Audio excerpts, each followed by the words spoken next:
Hey everyone, I'm Ross, and this is our first spotlight interview. Uh, Joining me today, would you like to introduce yourself, actually?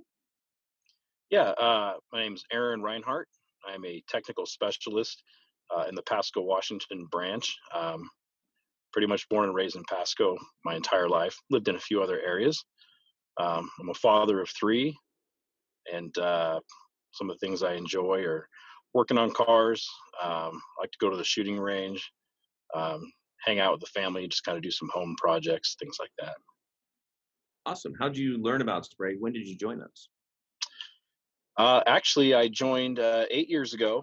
I was briefly in Seattle, um, staying with some family for a while, and I happened to um, just seen the job posting online, and I just thought it was kind of interesting.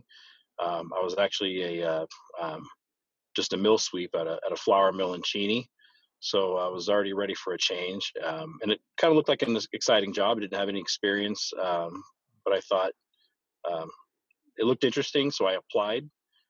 And I'd come back to the Spokane area, and maybe about a month later, I had gotten a call from Sprague, and I was offered a job as a heat technician for the Seattle office.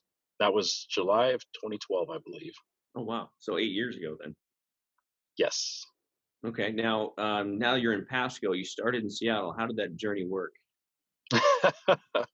Well, so I started in Seattle. I was there about a year. I had some medical issues arise, and I had to come back to the Tri Cities. And I was actually briefly away from Sprague for about a month. And then I'd gotten a call from my manager at the time, uh, really wanted me to go to work for Sprague again. I was more than happy to oblige, and I did have to re-interview, surprisingly enough, Was it but harder I than the did. first interview? No interview is harder than Ross's interview. um, but I came back as a technician this time, and just kind of went into it. I'd never been a tech before, doing a regular route. So I didn't even know what a bait station was or what a trap was, and I suddenly got myself into a route. But it was kind of exciting, and I kind of took to it real quick. I also ended up doing all of our bed bug work um, for the Tri City office, um, which was kind of a very welcome thing for them. So I started basically doing a part-time route, and then traveling pretty much through this half of the state to do a lot of heat treatments, a lot of bed bug work, some special projects, things like that. And then I actually uh, promoted to operations manager back in Seattle. Was there a little less than a year, but in that time I'd gotten engaged, and my wife was not interested in moving to Seattle, so I once again had to step away from that back to the Tri Cities as a tech, um, and then here just recently promoted to a technical specialist. So had a few roles in a couple different offices, but it's been great. That's awesome. Now worked on both sides of the mountains. Where does your heart lie? My heart lies on vacation, but um, honestly, there's a lot of good things about both. I really enjoyed living in Seattle just because there's a ton of stuff to do. I mean, it's never boring. Um, I mean, you never run out of stuff to do there. But being born and raised on this side of the mountains, this is where family is. Certainly less traffic, um, free parking, and I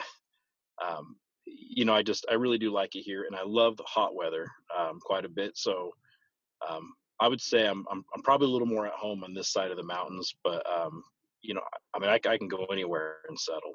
That's cool. That's cool. Well, what's the craziest or most unusual thing you've seen? This job brings us to so many different places and times, and what is one of the strangest or craziest things you've seen out there? Well, let me clean this up. See, Yeah, appropriate. so Keep it appropriate here. Family audience. it is, yeah. It's really hard to kind of pick one thing. I mean, yeah, you're right. We see a lot of strange stuff. but I don't know. I guess I would have to say just some of the things we come across are things like, just last week alone, we were capturing a rattlesnake. That takes some finesse, that takes some fun. Um, didn't realize we were sitting right next to it, but that's definitely strange. I've seen some. I've been out almost towards Dayton. I'm at a grain elevator and seen cougar out there. Not every day that you come across one of them. Um, and I would just say, I mean, I've been to, well, several jobs where there's probably more bed bugs in an apartment than were people in that city. You don't see that every day, but we've had that a bit. Those are odd ones to be in. That's for sure. Well, how has Sprague helped you with your career development? I'm sorry, I didn't hear that. Oh, how has Sprague helped you with your career development? Quite a bit actually. I would say um, one of the great things was like when I started, my manager at the time really taught me the importance of like just doing deep dives and investigating really, really technical stuff. And I think that, I mean, that helped me a ton. It kind of helped me just learn how to just take things like one small step at a time. Don't rush it. If you do, you can end up with failures. Um, and that was one of my first lessons. Another being time management. I always thought I did that pretty well, but in this job, you're really left with a ton of freedom, and but that comes with a lot of responsibility. You really got to manage your time well. Um, I'd say that's another one. And then leadership one came around, and I would say that probably helped me probably more than anything else. Not just in my professional life, but my personal life. Um, and it actually helped my decision to. I just applied for the Leadership 2 program. Awesome. Looking forward to that. Yeah, yeah. So, I mean, just there's a lot of opportunities offered here, and I was really surprised at how many of them go just beyond your job and actually help you in your personal life quite a bit. That's really cool. Jeff and Layla do such a great job with the leadership programs. It's cool that you've been able to go through the first one, and that it helped in both work and professional or work and personal life. But personal life balance can be difficult, especially in our industry in the summer. How have you managed to keep the work and personal life balance? Well, thankfully, as a specialist, not having a dedicated route makes it a lot better. But it can be tough, as a tech, especially when the summers come around. Um, it can be tough. There's certainly days where it's entirely out of your hands, and it's going to be a long day, and it's going to be a bit frustrating. I've had the calls come in at 4 o'clock on a Friday, and I have to drive an hour out. Some of that's going to be unavoidable, and really, if this job is for you, you got to be willing and ready to kind of just go with the flow on some of that. But a lot of it can also be managed by, well, like I said earlier, time management. Just doing a lot of planning has helped, especially in the summer. Just knowing, looking ahead at weather conditions, knowing, what jobs I can do early in the morning. What we call front loading. Um, that's really help kind of make that work day less stressful. Less hours, which in turn means I get home sooner, and that also goes along with, we talk about the freedom of managing your own time, of managing your own schedule. In the summertime, I don't stress a whole lot, because if I can get out earlier, if I can manage my time better, and I can get those jobs done more efficiently, um, I'm still home about the same time every day. Um, and I guess to me, that makes it a lot more easy to manage. Yeah, well, it puts you in control, I think, and Oh yeah. that's the nice part about it. What's when you think about the many moments you had at Sprague, what makes you the proudest of things you've accomplished here? Um, well, it's a tough one because there's actually a lot. I mean, the training program would.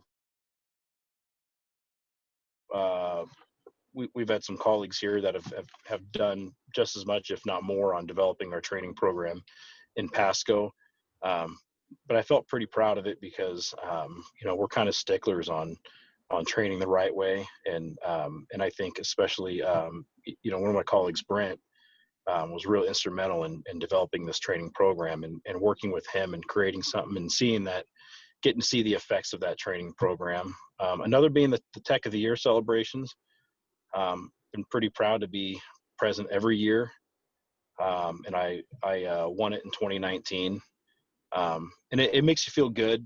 You Sure. get that recognition, and you get to kind of hang out um, with kind of everybody through Sprague. And they really do a lot they really recognize you a lot. I mean, even just in the meetings that we have, before the banquet is, everybody's saying hi, telling you how proud they are. And I'd say every year I get a little bit of a boost um, going to that Tech of the Year ceremony, just because everybody just kind of echoes all your accomplishments. That's really cool. It was fun when you were on stage that day too. That was a very fun day for everyone, and Yeah. you looked both shocked and like trying to act cool at the same time. It was very, very fun to have you up there. Always just cool, always Yeah, cool. yeah, always look cool as part of the game. Yeah, no, that's There we great. go. What advice would you have for someone considering joining Sprague or being part of Sprague? Um, I would just say there's going to be some tough moments in the beginning. You're not as in control. You've kind of got to.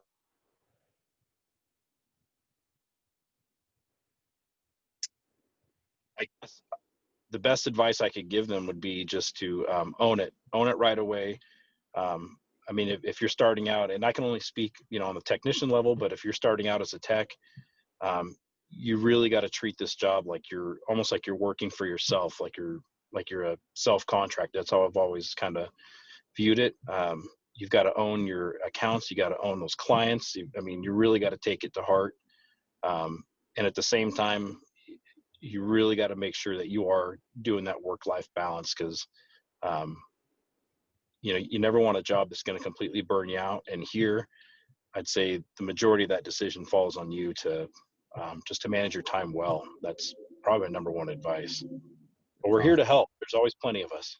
Yeah, well, one of those social norms, all in, reminds me a lot of what you just said there. And I really Yeah. appreciate you joining me and being the first participant in our Spotlight series. I know taking the leap, everybody else will have seen this video before they participate, but you're the one who leaped into the void. So thanks for joining me with that. I really appreciate your time today. Thanks for passionately delivering uncompromising service and for everything you do for us. Thank you. All right.